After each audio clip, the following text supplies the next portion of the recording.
century ago, the building we work and record this show in didn't look much like it does now. And it's hard to describe just how dramatically different the Ohio Statehouse was in 1990 when a 6-year, $120 million renovation project began, and what it looked like in 1996 when the building was fully reopened and spaces like the Rotunda and the Atrium were unveiled to the public. But fortunately, we have pictures.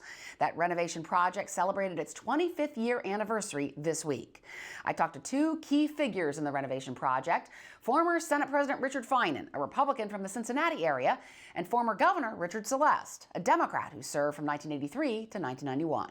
It was a dump, and a lot of people said it just should have been scraped and built a new one, but we chose not to do that. I used to come, when I came here in '73, and I used to have a little office down in the basement of the Senate building, and little furry creatures used to run across your shoes at night.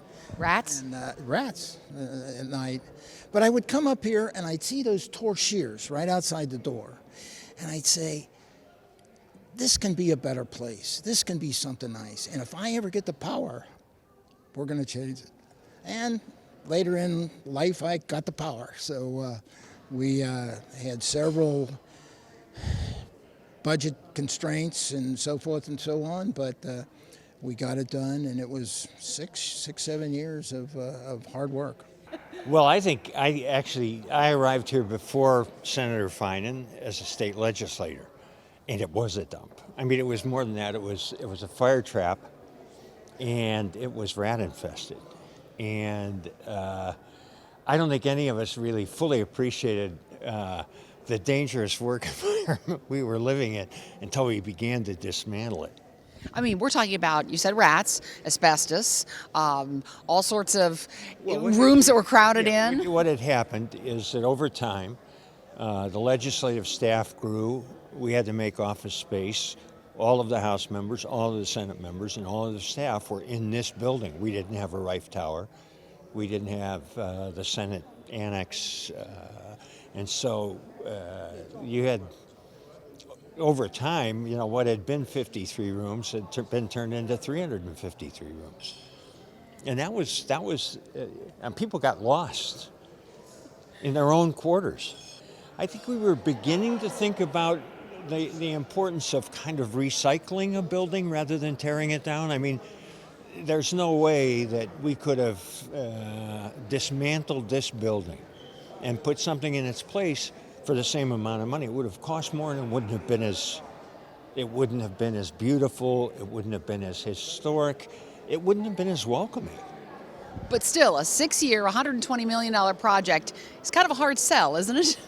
Well, you never start out at 120, and we honestly thought that 60 million would do it. But then there were enhancements like this atrium, which was something that the architects recommended, and we had to go through a challenge because we had to preserve the historic nature of the State House. But it became a huge additional public amenity. And of course, if we were to try to undertake this project today, we wouldn't be talking $120 million. We'd probably be talking $500 million. So it was really a good deal for the taxpayers of Ohio. The first thing they had to do was come in and measure the building. Nobody knew, there was no plans of the way the building was built. And as you know, it doesn't have any steel in it. It's all built on stone.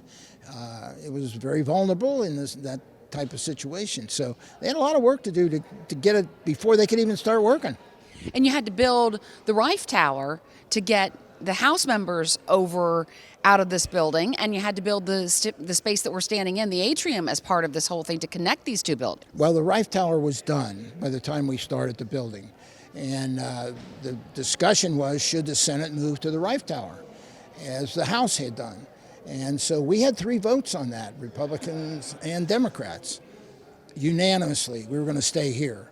So we went through 5-6 years of torture here when everybody moved out of the Senate building and came over to the State House then, and we're in little cubbyhole offices. But they all survived, and now when we got done, they thought very highly of it.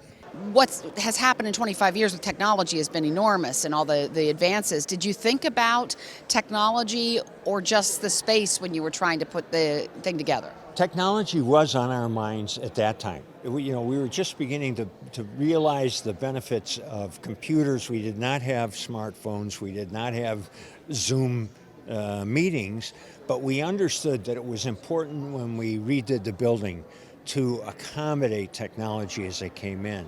So my guess is they haven't had to go in and drill through walls to put in, the latest fiber cable, that they can run it through conduits that were imagined 25 years ago very, very presciently for folks.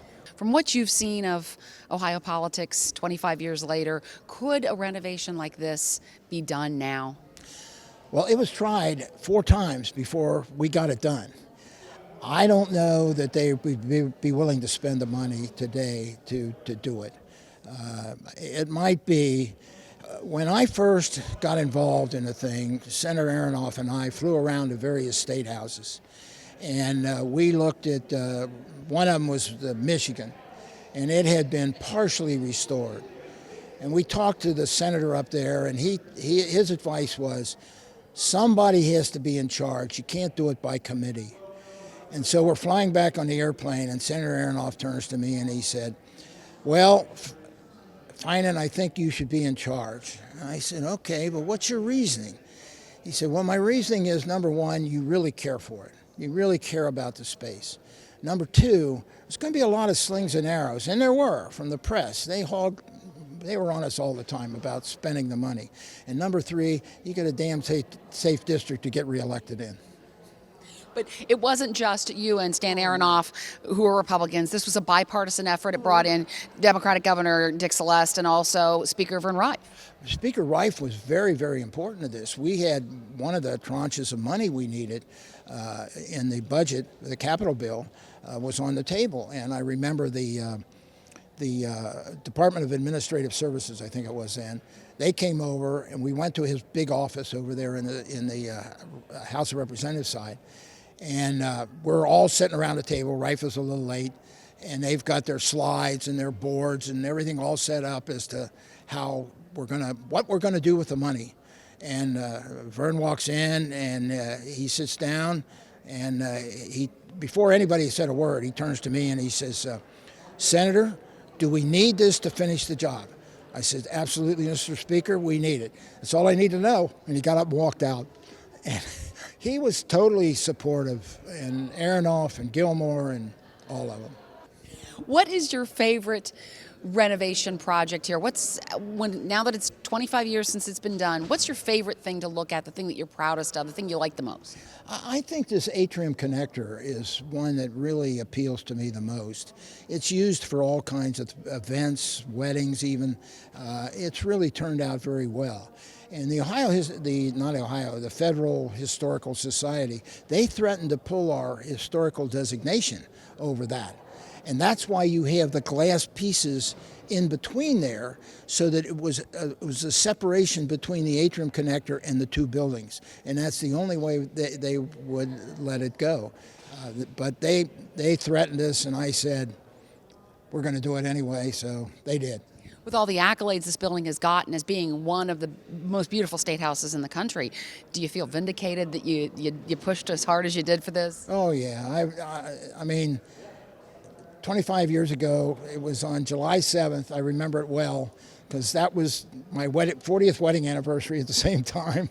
So we were out there on the State House grounds, and it was all done, and we were in black tie, and it was just a great, great feeling for all the people, the workers. We had very talented workers who worked here. And they not only came from the United States, they came from Europe as well to put these paintings and stuff on. So it was very gratifying. What was your favorite part of the project? What's the thing that has astounded you the most, that is your favorite space? Well, in the first place, I think just feeling the space, the fact that you could have hearing rooms for the public that were really accessible, that you could find your way around in a pretty simple way, all of that was a plus. But I love the visitor center, and I love the fact that we really tell a story about state government there that we couldn't before. And I love this atrium. I mean, this is a place where you can come and appreciate the outside of the building and still be inside the building. That's pretty spectacular. And there were some uncovered treasures here, like the state seal found in a closet, all sorts of documents. I mean, there was a lot that you found even during the course of this project that you didn't expect. Well, I was around for the beginning of the project, and then I handed it over to others, and so there were ongoing discoveries that are still news to me. Besides the atrium, are there any places in this building that people who tour this building, and thousands of people tour this building every year, that they really should see, a place that you would recommend that they need to see to really get a sense of how beautiful this building is? Well, I think the museum is one place that they should go to. We now have the historic constitutions of the state of Ohio there. And that was a big, I couldn't do that. They did it after I left here. I think that's a place that they should go. And just the history of the two legislative rooms, the House and the Senate, I think they're spectacular. And they were really done to the architects as best we could determine what they had looked like originally, except for the gas lights. And gaslights reminds me that there are a lot of things, historic treasures that were found in this building. You talk about the founding documents. There was a state seal that was kind of locked off next to a men's restroom. I mean, there were a lot of really beautiful things that were just hidden away because this was an office building that didn't have places for them. That's right. The state seal is a good example. It was found, I think, in a cloak closet someplace. It was in pieces, and they hauled it out, put it together, and now it resides in the museum center downstairs in the back wall, and it's very, very historic. Finan credits what he calls the State House's caretakers at the Capitol Square Review and Advisory Board for how well the building is held up, saying, quote, "These things can fall into disrepair very, very quickly." And Celeste said he's not thrilled about the addition of metal detectors and the shutting off of some State House entrances. But he says, again quoting, "This has sadly become, I think, an aspect of our public life."